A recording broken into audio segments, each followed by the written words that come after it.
The frost that morning was not merely a layer of ice, it was a judgment.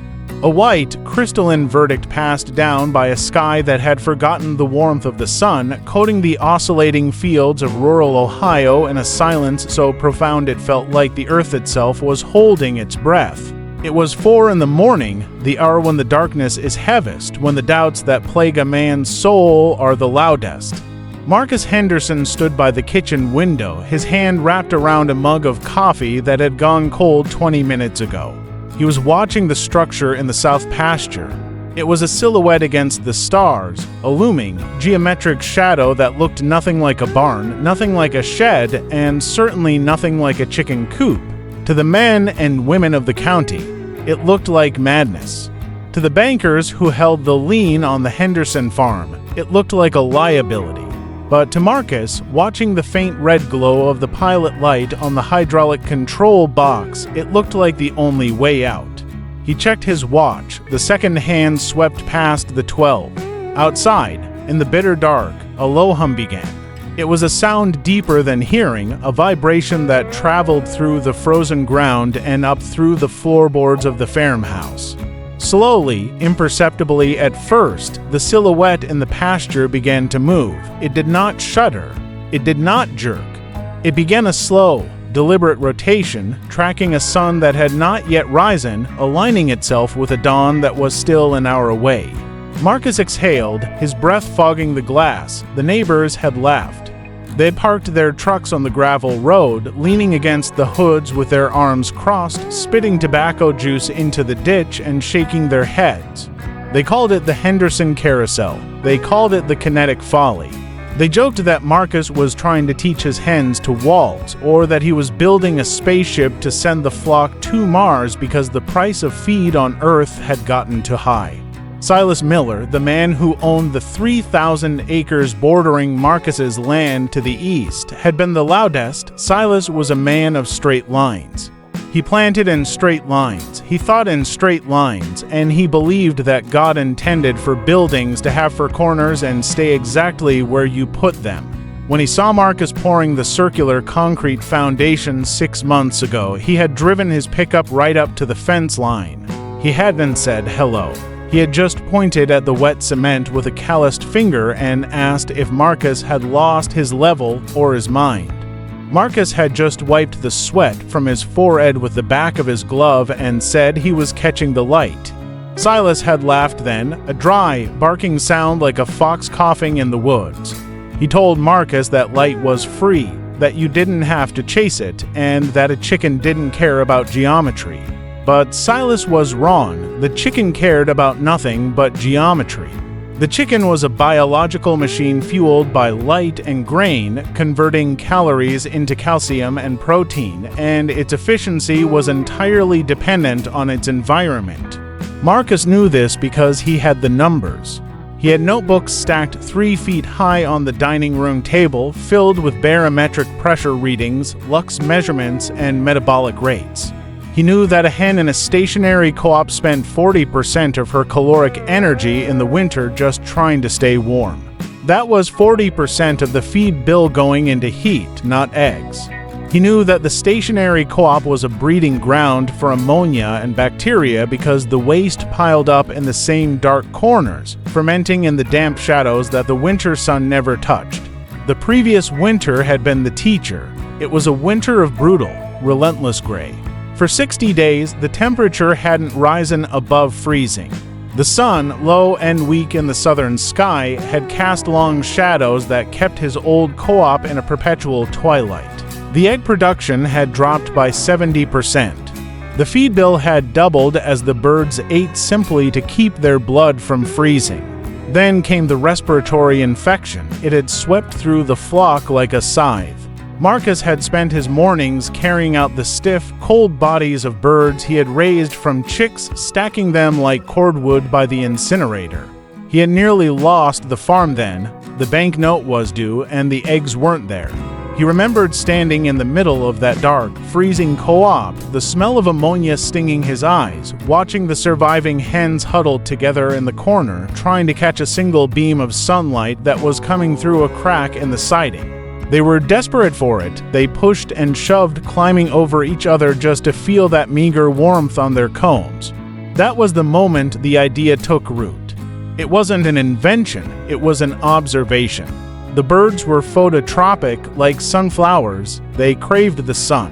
But the building they lived in was a prison of static architecture that denied them the very thing they needed to survive. We build barns like caves, Marcus had thought. We build them to hide from the elements, but in doing so, we hide from the source of life. He realized then that the problem wasn't the weather. The problem wasn't the breed of the bird or the quality of the feed. The problem was the building. The building was fighting the sun instead of dancing with it. He spent the next 3 months in the local library, not looking at farming manuals, but looking at astronomy and industrial engineering.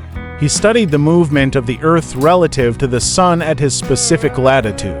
He calculated the azimuth and the elevation of the sun for every day of the year. He drew diagrams of shadows. He realized that a rectangular building with a southern exposure only received optimal sunlight for about 4 hours a day during the winter solstice. For the rest of the day, the walls were casting shadows on themselves. But a circle had no corners to catch shadows. And a rotating circle could face the sun directly from the moment it crested the eastern horizon until it dipped below the western hills. The design that emerged from those sleepless nights was radical. It was a dodecahedron, a 12-sided structure sitting on a massive central pivot. The floor was not solid. It was a heavy-gauge wire mesh that allowed waste to fall through into a collection pit below, but the genius was in the movement. The entire structure would rotate 360 degrees every 24 hours, synchronized exactly with the sun. In the morning, the wall of glass windows would face east, catching the first ultraviolet rays that triggered the hen's pineal glands, signaling their bodies to produce hormones. At noon, the glass would face due south, soaking up the maximum thermal energy to heat the thermal mass of the black water barrels he planned to install along the back wall. In the evening, it would face west, squeezing every last drop of photon energy from the dying day, and at night, the insulated, windowless side would turn to face the prevailing north wind, presenting a solid, armored shield against the blizzard while the glass faced the protected south, retaining the day's heat. The construction phase was a test of endurance that nearly broke him. He had no money for contractors, so he became a welder, a mason, and a structural engineer. He scavenged the central pivot from a decommissioned crane in a scrapyard 3 counties over. It was a massive steel bearing, 4 feet in diameter, designed to hold tons of weight. Getting it back to the farm required a flatbed trailer and a favor from a cousin he hadn't spoken to in 5 years. When they unloaded it in the pasture, it sank 6 inches into the mud, a rusty monolith of industrial ambition. The neighbors saw that, too. They saw Marcus out there in the rain, scrubbing the rust off with a wire brush, greasing the bearings with lithium grease until they shone like silver. "He's building a carousel for chickens," the men at the feed store said, slapping their knees. "Next thing you know, he'll be charging admission." Marcus heard the talk. In a small town, you don't hear rumors, you breathe them. They hang in the air at the hardware store, they float over the pews at church. He heard that the bank manager was concerned about his mental state. He heard that his wife, Sarah, was a saint for putting up with him, and Sarah ... she had been quiet. She hadn't laughed, but she hadn't encouraged him either. She looked at the numbers, she looked at the dwindling savings account, and she looked at Marcus with a mixture of fear and resignation. "If this doesn't work," Marcus, she had said one night, sitting at the table where the blueprints were spread out over the lace tablecloth. "If this doesn't work, we lose the land. You know that, right? There is no plan B, there is no next season. It will work," Marcus had said, though his voice lacked the steel he wanted it to have. "It's just physics, Sarah. It's just geometry. It's a giant spinning wheel, Marcus. And we're betting the farm on it." The framing took 6 weeks. He used lightweight aluminum for the ribs to reduce the load on the motor. He couldn't afford a high-tech tracking system, so he built an analog clock drive. It was a system of reduction gears connected to a simple 1-horsepower electric motor. He calculated the gear ratios to reduce the motor's 1800 RPM down to 1 revolution per 24 hours. It required a chain drive that stretched 50 feet, tensioned by old tractor springs. The day he installed the glass was the day the ridicule turned to anger. The neighbors didn't just think he was crazy anymore. They thought he was arrogant. Glass was expensive. Double-paned, argon-filled thermal glass was a luxury that most of them didn't have in their own homes, let alone in a coop for livestock. "You think you're better than us, Henderson?" Silas Miller had asked, stopping his truck on the road while Marcus was glazing the windows. "You think the way we've been farming for 100 years isn't good enough? You need thermal glass for a bird that lives 2 years and ends up in a pot." "I think the way we've been farming is fighting nature," Silas, Marcus had replied, not looking down from the ladder. "I'm tired of fighting. I want to work with it." "Nature gonna blow that glass right out of the frame come the first nor'easter," Silas spat. "And I'll be there to watch it shatter." But the glass held, and the gears turned. And now, on this freezing morning, with the thermometer reading 5 degrees below zero, Marcus watched the machine work. Inside that structure, he knew the temperature was a balmy 55 degrees. He didn't need propane heaters. He didn't need heat lamps that were a fire hazard. The thermal mass barrels, heated by yesterday's sun, were radiating warmth back into the space. The rotation meant that the insulated wall was currently facing the biting wind coming from the north, deflecting the cold like a shield. He finished his coffee and put on his coat. It was time to check the collection. He walked out into the biting cold, the snow crunching loudly under his boots. The air was so sharp it burned his lungs. As he approached the coop, the hum of the motor became a tactile vibration. The structure was immense up close, a futuristic temple of agriculture. He climbed the steps to the central access door, which was located directly over the pivot point so it didn't move relative to the ground. He opened the door and stepped inside. The difference was instant. It wasn't just the temperature, it was the light. Even though the sun was barely peeking over the horizon, the coop was flooded with the first, pale blue light of dawn. The hens weren't huddled in a pile. They were active, they were moving. They were scratching at the deep litter on the floor, clucking contentedly. The air smelled of straw and earth, not ammonia. Because the floor rotated, the droppings fell through the mesh into the stationary pit below, which Marcus could access from the outside with a tractor loader. The co-op essentially cleaned itself. Marcus walked to the nesting boxes. They were lined up along the inner core of the structure, dark and private, exactly how the hens liked them.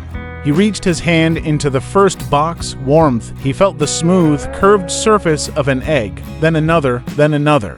He moved down the line, his heart hammering against his ribs. Every box was full, some had 2. He grabbed a collection basket and began to fill it. The weight of it grew heavy in his hand, a heaviness that felt like salvation. He counted as he worked, 3 dozen, 5 dozen, 10 dozen. By the time he had cleared the boxes, he had gathered 3 times the amount of eggs he would have expected from a conventional co-op in the height of spring, let alone the dead of winter.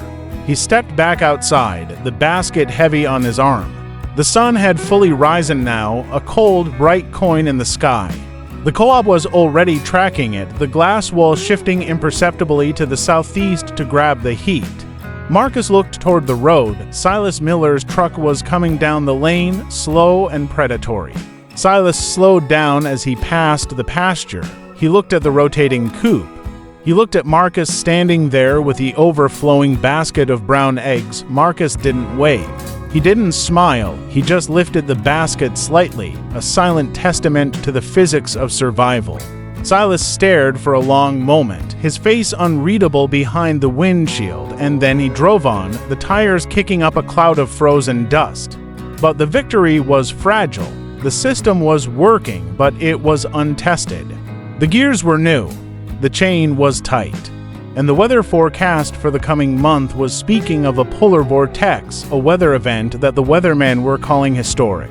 The real test wasn't whether the co-op could spin on a calm morning. The test was whether it could spin when the world turned into a block of ice, when the wind screamed at 60 miles an hour, and when the power grid failed. The build had not been without its failures. In the second week of construction, the central bearing had seized. Marcus had spent 3 days inside the mechanism covered in grease, filing down a microscopic imperfection in the race. He had learned that the tolerance for error in a kinetic structure was 0. If the co-op was out of level by even half an inch, the torque on the motor would triple, burning it out in an hour. He had to use water levels, clear to being filled with blue dye, stretching across the entire 60-foot diameter to ensure the track was perfectly flat. He had spent nights on his hands and knees, grinding the concrete track with a diamond wheel until it was as smooth as glass. And there were the birds themselves. Introducing them to a moving floor had been a concern. Would they get dizzy? Would they panic? The first day he put them in, he had watched them for 12 hours straight. He discovered that the rotation was so slow, 1 revolution per day, that the birds didn't perceive the motion. To them, the world was stable. It was only the environment that changed. They woke up to the sun, they ate in the sun, and they went to sleep as the sun set. They were living in an eternal sweet spot of daylight. However, the skepticism of the community was beginning to curdle into something else. It wasn't just mockery anymore, it was resentment. When the price of eggs skyrocketed at the local market due to the winter shortage, Marcus was the only one delivering consistent flats to the grocer. The other farmers, men he had known his whole life, stopped making eye contact at the diner. They felt that Marcus had cheated. He hadn't suffered with them. He had used a trick to bypass the hardship that was supposed to be the common bond of the farmer.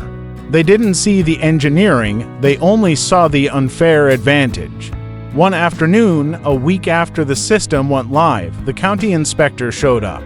He was a young man, fresh out of college, with a clipboard and a nervous disposition. He had been sent, he admitted quietly, because of multiple anonymous complaints regarding the safety of the structure. They say it's a hazard, Mr. Henderson, the inspector said, looking up at the slow-moving eaves of the Coop. They say it's an unpermitted amusement ride disguised as agricultural infrastructure. It's a chicken coop, son, Marcus said, wiping his hands on a rag. It houses livestock. That's agricultural, but it moves. Building codes don't have a section for moving buildings. How do I inspect the foundation if the load points are constantly changing?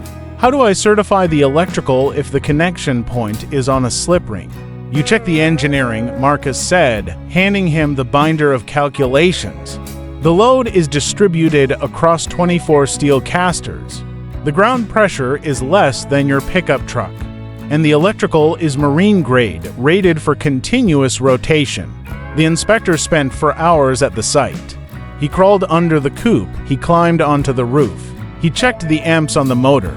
In the end, he closed his clipboard and shook his head. I've never seen anything like it. It breaks about 10 different conventions of construction, but I can't find a code violation because the code doesn't anticipate this existing. I'm going to sign it off as a temporary agricultural structure. But you need to be careful, Mr. Henderson. If this thing throws a bearing and rolls off the foundation, they'll bury you in lawsuits. If it rolls off the foundation, Marcus said, I'll be inside it.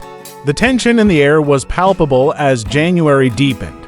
The snow piled up against the fences, burying the fence posts. The wind howled through the valley, stripping the siding off the old barns and freezing the diesel in the tractors. The conventional farmers were struggling. They were breaking ice in the water troughs every 2 hours. They were hanging heat lamps that spiked their electric bills to ruinous levels. Their birds were molting, stopping production to conserve energy. And in the middle of this white desolation, the Henderson farm was a beacon of impossible productivity. The rotating co-op, with its wall of glass, glowed like a lighthouse. At night, the internal light's low-wattage LEDs powered by a battery bank charged by solar panels on the roof made the structure look like a spacecraft that had landed in the snow. But Marcus knew the real challenge was coming. The barometer in his kitchen was dropping faster than he had ever seen. The radio was broadcasting warnings about a bomb cyclone, a rapid intensification of a winter storm that would bring hurricane-force winds and temperatures that would shatter records. The neighbors were boarding up windows. They were moving their herds into the deepest parts of their barns. Marcus went out to the coop. He checked the tension on the chain drive. It was tight, singing like a guitar string in the cold. He checked the grease on the central pivot. It was thick but fluid. He looked at the glass. It was strong, but was it strong enough for 80-mile-an-hour gusts carrying ice shards? He had designed the coop to turn its back to the wind. He had a wind vane connected to a rudimentary logic circuit he had soldered himself. If the wind speed exceeded 30 miles an hour, the coop was supposed to override the solar tracking and rotate the solid, armor north wall directly into the wind, locking in place to present the most aerodynamic profile. He tested the switch, the motor hummed, the co-op groaned, a sound of metal under stress, and began to speed up its rotation, moving from its solar track to its storm position. It locked into place with a heavy clank of the solenoid pin. "Hold fast," Marcus whispered, placing his hand on the cold steel of the outer wall. "Don't let them be, right?" The storm hit at midnight. It didn't start with snow. It started with a sound like a freight train screaming through the valley. The wind slammed into the farmhouse, shaking the pictures off the walls. Marcus sat in the living room, the lights flickering and then dying as the power lines down the road snapped under the weight of the ice. He lit a kerosene lamp. The silence of the house was replaced by the roar of the elements. He couldn't see the coop. The blowing snow had reduced visibility to 0. He could only imagine it out there in the dark. Was it holding? Was the wind vane working? If the sensor froze and the co-op turned the glass wall into the wind, the pressure would blow the windows out in seconds. The birds would freeze to death in minutes. The structure would act like a sail, tearing itself off the pivot and cartwheeling across the pasture, destroying everything he had worked for, validating every sneer and every joke Silas Miller had made. Sarah sat beside him, gripping his hand. "You built it strong, Marcus. You built it strong." "I built it with math," Marcus said, his voice barely audible over the wind. "But nature doesn't always respect math." He stood up. He couldn't just sit there. He had to know, "I'm going out." "Marcus, no," Sarah cried, grabbing his arm. "It's 30 below out there with the wind chill. You'll get lost between here and the barn." "I have a guide rope," he said, pulling on his heavy parka. "I strung it yesterday. I have to check the locking pin. If that pin shears, the coop will spin like a top and disintegrate." He stepped out the back door and was instantly blinded. The wind stole the breath from his lungs. He grabbed the nylon rope he had tied from the porch to the coop and pulled himself forward, hand over hand, head down, fighting a force that wanted to knock him flat. The cold was a physical weight. His eyelashes froze instantly. He reached the coop. He couldn't see it until he was 3 feet away. He felt his way along the wall. It was vibrating violently. The wind was hammering against the armored side, screaming around the curved edges. He felt for the locking mechanism. His fingers were numb inside his gloves. He found the pin. It was holding, but the steel housing was groaning. The entire structure was shuddering, torquing against the lock. Then he heard it, a crack. Not from the co-op, but from the east, a sound of timber snapping. He turned his head, though he could see nothing. That was the direction of Silas Miller's big hay barn. The wind howled, and for a second the sound changed pitch as if something large had collapsed, altering the acoustics of the storm. Marcus turned back to his machine. He put his shoulder against the steel, as if his own strength could help the building stand. Inside, he could hear the faint, muffled sounds of the hens. They weren't panicking. The heavy insulation and the thermal mass were dampening the noise. They were safe, warm in the belly of the machine, while the world outside was being torn apart. The storm raged for 12 hours. When the wind finally died down to a manageable howl and the sun broke through the dissipating clouds, the landscape had been transformed. Drifts of snow 10 feet high buried the roads. Trees that had stood for 50 years were snapped like matchsticks. Marcus pushed open the back door of the farmhouse, shoveling the snow away to make a path. He looked toward the pasture. The co-op was there. It was covered in ice, a glittering dodecahedron in the blinding morning light. It was still standing, and as the sun hit the sensor, the motor engaged. With a crack of breaking ice, the structure began to turn. It rotated away from the wind, turning its glass face toward the sun, welcoming the warmth. But as Marcus looked past his own fence, his heart sank. Silas Miller's barn was gone. The roof had collapsed under the snow load and the wind shear. The walls were blown out. It was a ruin of splintered wood and twisted metal. And further down the valley, he could see other roofs damaged, silos toppled. The community had been devastated. The conventional static structures, with their broad, flat roofs and vertical walls, had taken the full force of the wind. They had fought the storm, and they had lost. Marcus's co-op, with its aerodynamic shape and ability to turn its back to the gale, had surrendered to the wind's direction, and in surrendering, it had survived. Marcus didn't celebrate. He walked back inside, grabbed the telephone. The line was dead. He grabbed his medical kit and his extra thermos of coffee. "Where are you going?" Sarah asked. "Silas," Marcus said. "His barn is down. He'll need help digging out the herd." He walked across the frozen field, climbing over the drifts. When he got to the property line, he saw Silas. The old man was standing in the wreckage of his barn. He was trying to lift a beam off a trapped calf, but he was exhausted. He slipped in the snow, falling to his knees. Marcus vaulted the fence. He ran to the beam. On three. Silas. 1, 2, 3. Together, they heaved the heavy timber aside. The calf scrambled up, shivering but unhurt. Silas looked at Marcus. His face was gray with cold and shock. He looked past Marcus, toward the Henderson farm. He saw the rotating Coop spinning slowly, catching the sun, intact and gleaming. It stood, Silas whispered, his voice cracking. The damn thing stood. "It has low wind resistance," Marcus said, offering Silas a hand up, "and the shape sheds the snow load."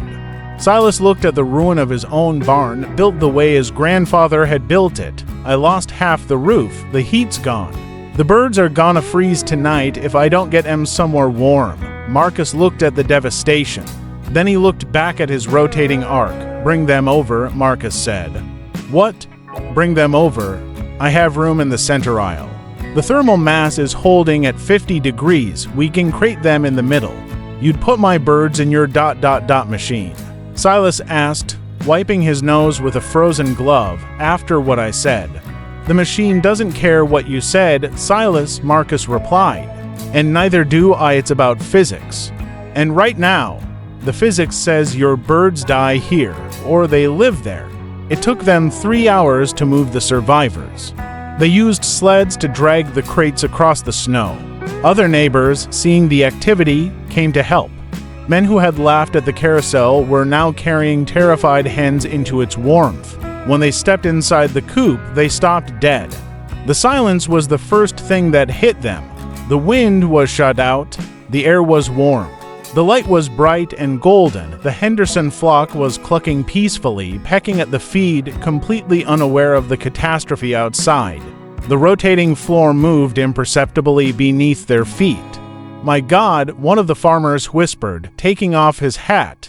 "It's like Florida in here." "It's just the sun," Marcus said, securing the last crate of Silas's birds. "We're just catching the sun." That night, the co-op sheltered 300 refugee birds in addition to Marcus's flock. The neighbors didn't leave. They sat on the feed bags in the central aisle, drinking coffee that Sarah brought out. They watched the sun go down, and they felt the building slowly, gently turn to put its armor back to the night. They listened to the wind howl outside, a powerless ghost against the curved walls. Silas Miller sat near the heater core, watching the gears turn. He watched the simple, relentless logic of the chain drive. He looked at Marcus. "I was wrong," Silas said. He didn't say it loudly, but in the quiet of the coop, everyone heard it. "I was thinking about how a barn should look. You were thinking about what a barn should do." The storm did not leave quickly. It lingered like an unwanted guest, a heavy, suffocating blanket of white that smothered the valley for 6 days. The roads were impassable. The power lines lay like dead snakes across the drifts. The silence of the modern world had descended. No hum of refrigerators, no television chatter, no distant roar of traffic on the interstate. There was only the wind, the creaking of timber, and the rhythmic, subsonic thrum of the Henderson Co-op. For the first 3 days, the farm became an island. Marcus, Sarah, and Silas Miller were cut off from the town, but they were not alone. The 300 birds from Silas's collapsed barn had settled into the central aisle of the dodecahedron, integrated with Marcus's flock with surprising ease. The rotation of the buildings seemed to lull them. There was no pecking order violence, no stress-induced molting. It was as if the constant, imperceptible movement of their world kept them focused on the changing light rather than on each other, but the crisis was shifting. It was no longer about immediate shelter. It was about resources. The feed truck hadn't come in a week. The silos of the co-op were 5 miles away, behind a wall of snow that even the county plows hadn't breached. Marcus stood by the window of the co-op on the 4th morning. The glass was clear, free of frost, thanks to the thermal differential. Outside, the world was a monochromatic nightmare of white and gray. Inside, the thermometer read 52 degrees. He watched the birds scratching at the bedding. They were hungry. He had rationed the grain down to half portions 2 days ago. Silas walked up beside him. The older man looked smaller without his heavy coat, which he didn't need inside the structure. He was watching the birds, too. "They're burning calories just standing there," Silas said quietly, even in the warmth. "If we don't get protein into them by tomorrow, egg production stops. If it stops, their bodies go into survival mode. We lose the season." Marcus nodded. He knew the biology. A hen was a production engine. You couldn't just turn it off and on. Once the cycle broke, it took weeks to restart. "We have light," Marcus said, looking at the sun streaming through the angled glazing. "We have heat, and we have water from the well pump running on the solar battery. But we don't have grain," Silas countered. "Unless you figured out how to make corn grow out of concrete." Marcus turned and looked at the southern arc of the coop. This was the greenhouse section, the area directly behind the glass where the sun hit the floor for the longest duration. Currently, it was just open space with deep litter. "I have 50 pounds of barley seed in the pantry," Marcus said. "I was saving it for the spring cover crop." "Barley seed," Silas frowned. "That's not feed. It's hard as rock. The birds can't digest raw barley seed efficiently. They'll starve with full crops." "Not if we sprout it," Marcus said. He walked to the utility closet and pulled out a stack of shallow plastic trays he used for starting seedlings. "Fodder," Marcus said. "We make fodder. You soak the grain for 12 hours. You spread it in the trays. You put it right there, in the sun.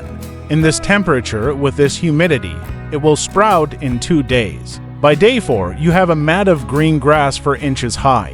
Silas looked skeptical. "That's old-timer stuff. My granddaddy used to do that in the root cellar. But the yield is too low. It takes too much space." "That's because your granddaddy was doing it in a root cellar," Marcus said, stacking the trays. He was fighting the dark. "We aren't. This building ... it's a lens. It amplifies the growth cycle. The CO2 from the chickens accelerates the plants. The oxygen from the plants helps the chickens. It's a closed loop." They spent the afternoon hauling water and soaking the grain. They laid the trays out in a long, curved arc along the perimeter of the floor, right against the glass. The rotation of the co-op meant that every tray received exactly the same amount of solar radiation as the building turned. There were no shaded corners. No tray got leggy reaching for the light while another burned. By the 2nd day, the white rootlets had burst. By the 3rd day, a carpet of pale green had emerged.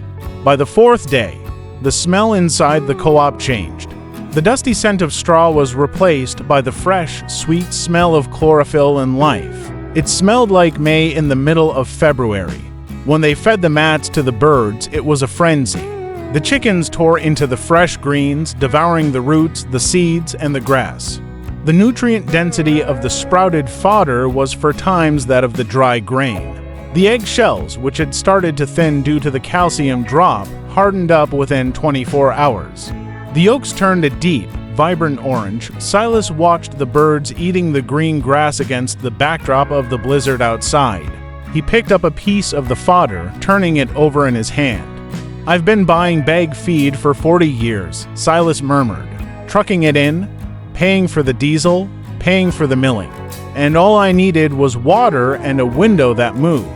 "It's not just the window," Marcus corrected gently. "It's the angle. If the window was stationary, the trays on the ends would freeze and the ones in the middle would bake. The movement standardizes the energy. It's democracy for plants." The 5th day brought a new sound, the sound of engines. Not the smooth hum of a car, but the grinding roar of heavy machinery. A convoy of tractors, led by a massive county snowblower, was carving a path down the road. The neighbors were coming. They weren't coming to mock. They were coming because the Henderson farm was the only place in the valley with a working well pump. The grid was still down, and the backup generators at the other farms had run dry of fuel. Livestock were thirsty. People were thirsty. They pulled into the driveway, a procession of battered trucks and tractors. Men Marcus had known his whole life: Bill Stevens, the dairy farmer, Tom Walker, who grew soybeans. The entire clan of the Mackenzies climbed down from their cabs. They looked defeated. Their faces were chapped from the wind, their eyes hollow with the exhaustion of fighting a losing battle against the ice. Marcus met them at the porch. He didn't gloat. He didn't say, "I told you so." He just pointed to the hydrant by the barn. "Help yourselves," he said. "The solar bank is full. The pump is running strong." Bill Stevens walked up to Marcus. He took off his glove to shake Marcus's hand. His grip was shaking. "My milking parlor is frozen solid," Marcus, Bill said, his voice rough. "I lost 3 cows last night, pneumonia, the barn. It's just a refrigerator. The wind cuts right through the siding." "I'm sorry, Bill," Marcus said. Bill looked past Marcus toward the rotating Coop. It was gleaming, a futuristic jewel in the wasteland. He could see the green of the fodder trays through the glass. He could see the movement of the birds. "Is it true?" Bill asked. "What Silas said on the radio before the batteries died. That you're running 50 degrees in there without a heater." 55 today, Marcus said. Bill shook his head. "How?" "I have $10,000 of insulation in my barn. I have propane heaters running 24/7. And I'm still scraping ice off the walls." "Because your barn is fighting the sun, Bill," Marcus said. "You built it to face the road. You should have built it to face the star." He invited them inside. It wasn't a tour, it was a sanctuary. 15 farmers stood in the central aisle of the coop, coats unzipped, hats in their hands. They felt the warmth radiating from the black water barrels. They saw the analog clock drive turning the chain, a slow, relentless tick-tock of engineering that defied the chaos outside. They asked questions, real questions. They didn't ask about the chicken carousel anymore. They asked about our values. They asked about torque ratios. They asked about the azimuth calculations. Marcus answered them all. He pulled out the blueprints. He showed them the math. He explained that the rotation wasn't a gimmick. It was a mechanism for harvesting the only free energy source they had. He explained that by turning the insulated back to the wind, he reduced the wind-chill factor on the structure's skin by 80%. One of the younger Mackenzie boys, a kid who had just come back from agricultural college, was staring at the pivot mechanism. "It's variable geometry," the kid whispered. "Like a fighter jet wing. It adapts, Marcus agreed. "Agriculture has to adapt. We can't just brute force it anymore. The weather is getting wilder. The margins are getting thinner. If we don't move, we die." The crisis of the storm eventually faded, melting away with the snow as February turned into a slushy, gray March. The power came back on. The roads cleared. The other farmers went back to repairing their broken roofs and burying their dead stock. But the dynamic of the valley had shifted permanently. The ridicule was gone, replaced by a quiet, intense curiosity. The Henderson farm became a pilgrimage site. Every Sunday after church, there would be 3 or 4 trucks parked by the fence. Men would stand there, watching the Coop track the sun, timing the rotation with their watches, taking notes. However, the validation of the system brought its own set of problems. The machine was working, but it was a prototype, and prototypes break. It happened in early April during a heavy wet rain that turned the ground into a quagmire. Marcus woke up at 2 a.m. to a sound that made his blood run cold. It was a screeching, metal-on-metal scream coming from the pasture. He pulled on his boots and ran out with a flashlight. The rain was driving sideways. The beam of the light cut through the dark and landed on the Coop. It had stopped moving. The motor was whining, straining against a load it couldn't move. Marcus killed the power at the breaker box on the exterior pole to save the motor windings. The silence that followed was heavy. He crawled under the structure, into the mud. The collection pit was dry, but the concrete ring that the steel casters rolled on was the problem. The heavy rain had caused the soil under the northern quadrant of the foundation to subside slightly. Just a fraction of an inch, but it was enough. The steel track had warped. One of the 24 load-bearing casters had jumped the track and jammed against the guide rail.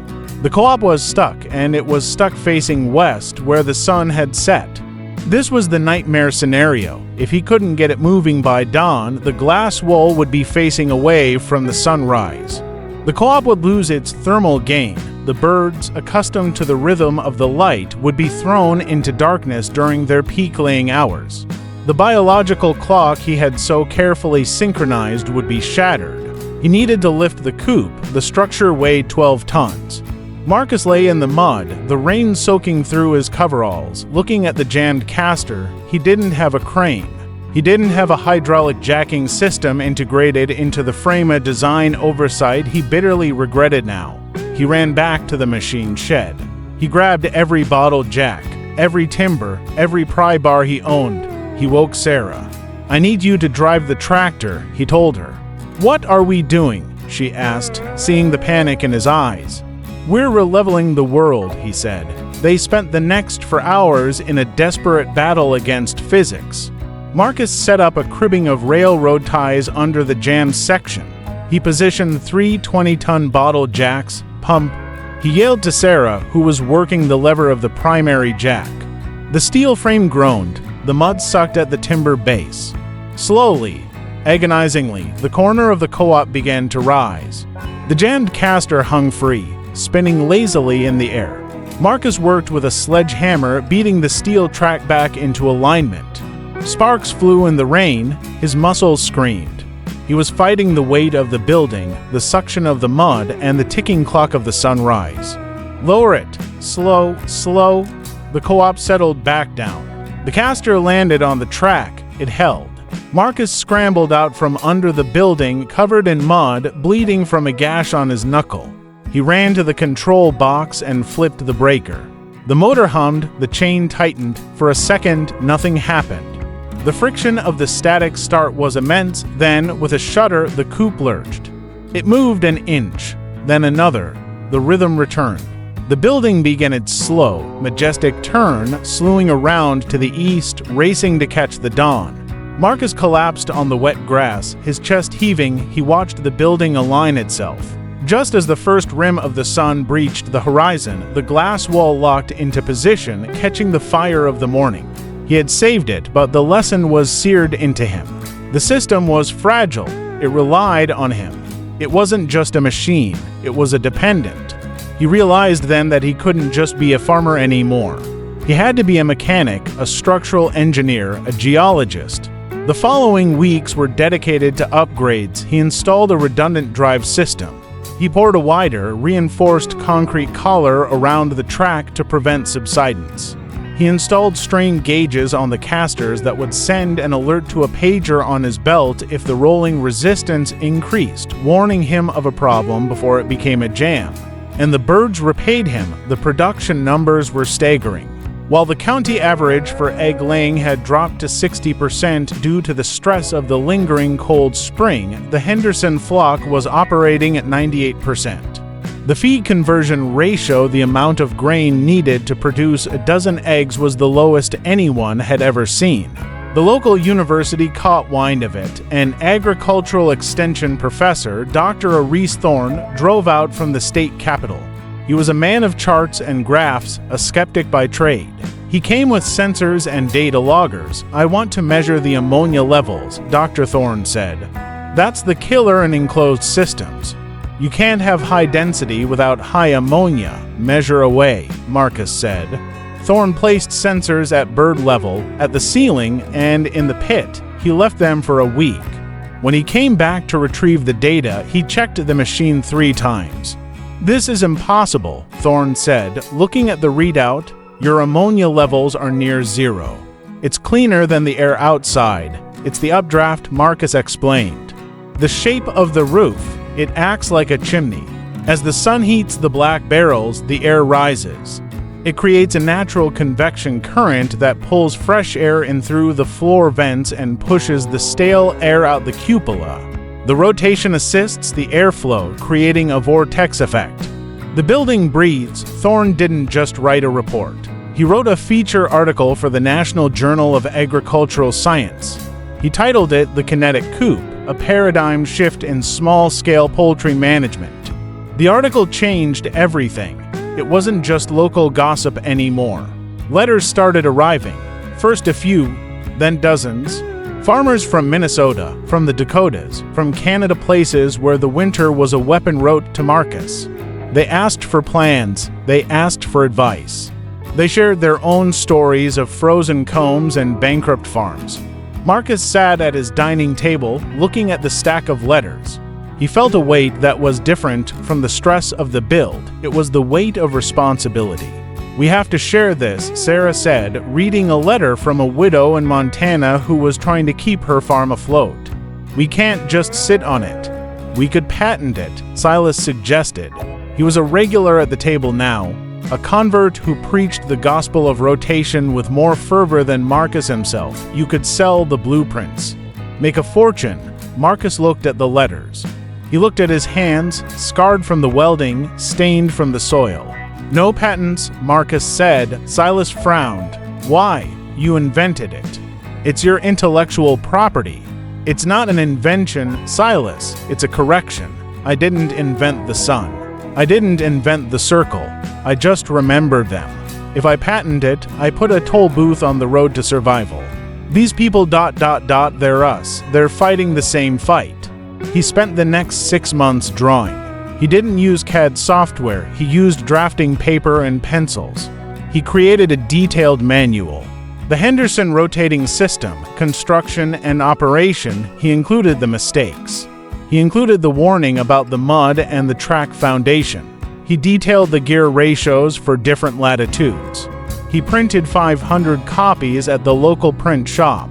He sold them for the cost of the paper and postage. The first copy went to the widow in Montana. 2 months later, he got a photo in the mail. It was a grainy Polaroid. It showed a rough wooden dodecahedron sitting in a field of snow with the Rocky Mountains in the background. It was smaller than Marcus's, maybe only 20 feet across. It was built from reclaimed lumber. But it was round, and it was tilted toward the sun. On the back of the photo, written in shaky ballpoint, it said, "It turned today. The girls are warm. Thank you." Marcus pinned the photo to the wall of the kitchen, right next to the calendar. It was the first trophy he had ever cared about. But the real test of the legacy was closer to home. The county fair was approaching in late August. Usually, the agricultural innovation category was won by someone with a new GPS tractor system or a computerized irrigation pivot million-dollar technology from corporate giants. Marcus entered the Coop, not the building itself, obviously, but a scale model he had built, along with the data charts from the winter. The judges were the old guard, men who believed in square barns and stationary lives. They walked past his booth, looking at the spinning model with skepticism. But then the kids came, the 4-H club members. The future farmers of America. They stopped, they stared. They saw the logic immediately. They didn't have the baggage of how we've always done it. They only saw how it could be. One boy, a teenager named Leo with grease under his fingernails, pointed at the pivot. If you used a maglev bearing instead of steel casters, Leo said, you could reduce the friction by 90%. You could run the whole thing on a solar motor the size of a fist. Marcus looked at the kid. He saw the spark. The same spark he had felt that night in the freezing coop. You're right, Marcus said. Do you know how to build a maglev bearing? No, Leo said, but I can learn. That was the moment the seed truly germinated. It wasn't about the eggs anymore. It was about the permission to think differently. Marcus saw that his rotating coop had done something more important than keep chickens warm. It had broken the psychological gridlock of the community. It had proven that the crazy idea was only crazy until it worked. The harvest that autumn was the richest in the county's history, not because of the weather, but because the spirit of the valley had changed. Neighbors were talking to neighbors about ideas they had been afraid to voice. Bill Stevens started experimenting with a geothermal cooling system for his dairy herd. The Mackenzies started building vertical hydroponic towers. The Henderson effect, they started to call it. But nature, as Marcus knew, always demands a balance. The winter of that year was mild. The system wasn't stressed. It just hummed along, efficient and quiet. It was easy to get complacent. Then came the predators. It wasn't a fox or a coyote. It was a weasel. A long-tailed weasel, slim enough to slip through a gap in the mesh flooring that had been damaged during the cleaning cycle and overlooked. Marcus found the carnage in the morning. 10 birds dead, throats torn. The blood was stark against the clean straw. He felt a wave of nausea. He had focused so much on the macro, the sun, the wind, the rotation, that he had missed the micro. He had built a fortress against the elements but left a crack for the thief. He spent the night in the coop with a shotgun, sitting in the dark, rotating slowly with the building. He watched the stars through the glass. He felt the vibration of the motor. He realized that the machine was not a solution. It was a relationship. You couldn't just build it and walk away. It required constant vigilance. It required him to be part of the cycle, not just the architect of it. He caught the weasel at 3 a.m. It was quick, a shadow moving in the moonlight. Marcus didn't shoot. He trapped it in a box trap he had set near the water line. He looked at the creature in the cage. It was fierce, beautiful, and doing exactly what it was designed to do. I can't blame you, Marcus whispered. You're just trying to survive the winter, too. He took the weasel 3 miles down the road and released it in the state forest. When he drove back, he saw the coop from a distance. It was nearing dawn.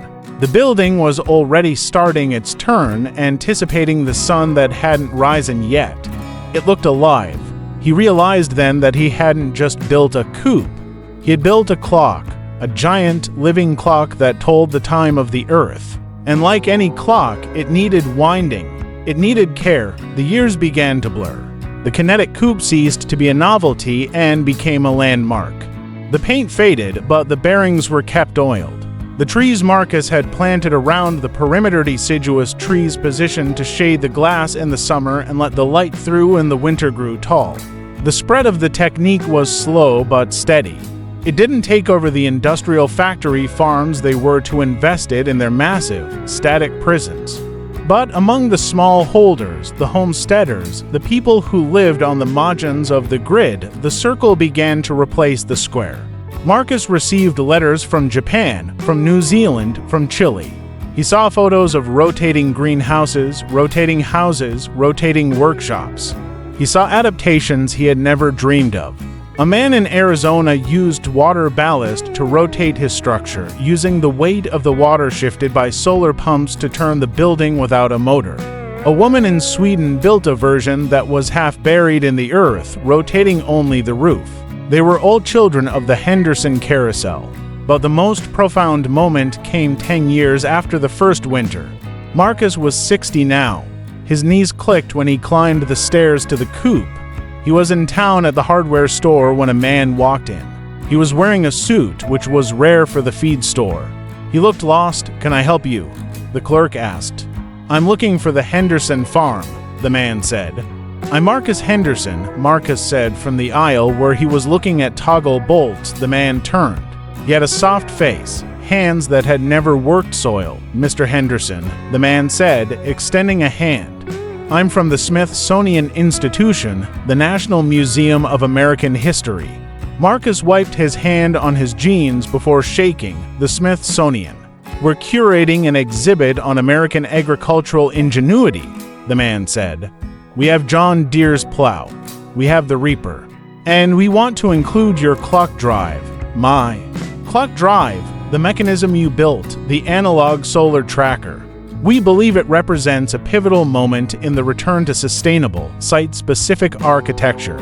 It's a piece of history, Mr. Henderson." Marcus laughed. A dry, wheezing laugh. "It's not history, son. It's holding my chicken coop together right now. If I give it to you, my birds stop turning. We would replace it," the curator said eagerly. "We'd pay for a state-of-the-art digital tracking system, top of the line." Marcus thought about it. He thought about the rusty gears, the tractor springs, the bicycle chains. He thought about the nights he had spent filing the teeth by hand. He shook his head. "Thank you," Marcus said. "It's an honor. Truly, but I can't do it." "Why not?" the curator asked, baffled. "Because a digital system is a black box," Marcus said. "If it breaks, I have to call a technician. I have to wait for a part from China. My gears ... If they break, I weld them. If they slip, I tighten them. I understand them. And my neighbors understand them. That machine ... It belongs to this valley. It belongs to the mud and the snow. It doesn't belong in a glass case in Washington."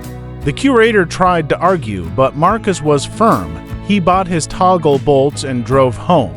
He pulled up to the farm. The sun was setting. The co-op was facing west, its glass blazing with the reflection of the dying light. It looked like a burning wheel. Silas was there, waiting by the fence. He was old now, too, walking with a cane. "Who was the suit?" Silas asked. "Smithsonian," Marcus said. "One of the gears. You tell him to go to hell." I told him I needed them. Silas chuckled. "Good." They stood there in the twilight, watching the great machine finish its daily journey. "You know," Silas said, looking at the structure, "we used to think you were building a toy." "A merry-go-round, I know," Marcus said. "But you weren't," Silas said softly. "You were building a compass." "A compass?" "Yeah. You were showing us which way was north. Or rather ... which way was forward." The sun dipped below the horizon. The light faded. The motor clicked off as the limit switch tripped. The coupe stopped. It sat silent in the blue gloaming, waiting for the timer to trigger the return cycle, the long, slow unwind back to the east to greet the morning. Marcus put his hand on the fence post. He felt the vibration of the earth, or maybe it was just his own pulse. "It's not about the direction, Silas," Marcus said. "It's about the alignment. We spent so long trying to bend the world to us. All we had to do was turn to face it."